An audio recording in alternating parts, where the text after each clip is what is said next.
अग्निकुण्डमा फालिए यो अग्निकुण्ड दोस्रो मृत्यु हो भनिकन पावलले भन्दछ। प्रकाश 21 को 20 को 14 ले मृत्यु र पाताल अग्निकुण्डमा फालिए यो अग्निकुण्ड दोस्रो मृत्यु हो। दोस्रो मृत्युको कुरा बाइबलले गर्दछ। त्यसैले प्रकाश 21 को 8 मा पढ्नु भयो भने यहाँ के लेखेको छ भन्दाखेरि चाहिँ डरपोकहरू, अविश्वासीहरू, घिनलाग्दा भएकाहरू, हत्याराहरू, व्यभिचारीहरू, जादुगरहरू, मूर्ति पूजकहरू, झुटा बोल्ने सबैको हिस्सा आगो र गन्धक कुण्डमा हुनेछ।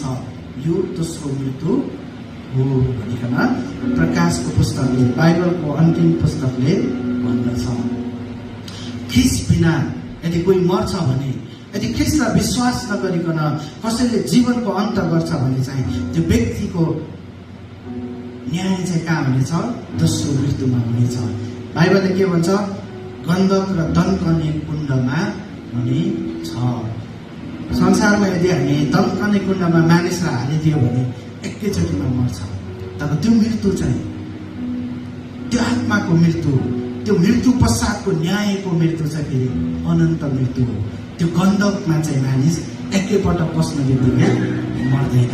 त्यो मृत्युमा चाहिँ मानिस ख्रीष्ट बिना यदि कोही अनि मर्छ भने, यदि कसैले ख्रीष्टलाई विश्वास नगरिकन जान्छ भने चाहिँ त्यो मृत्यु चाहिँ, त्यो आत्माको मृत्यु, त्यो न्याय चाहिँ डरलाग्दो छ। यो सत्यतालाई तपाईँ र मैले जान्न र बुझ्न पनि जरुरी छ।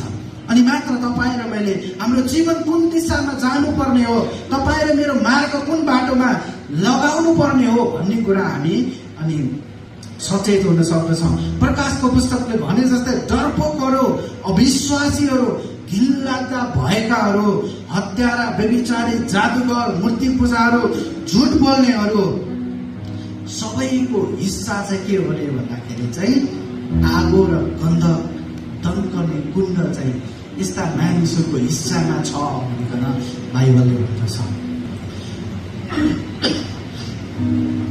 त्यसैले तपाईँ र म जीवित रहँदै तपाईँ र मैले शरीरको मृत्युलाई वर्णन गर्नुभन्दा अगाडि तपाईँ र मैले कस्तो जीवन जिउँदैछौँ, तपाईँ र मैले के कुरालाई आफ्नो जीवनको दिनचर्या बनाएका छौँ भनिकन सोच्न र विचार गर्न जरुरी छ।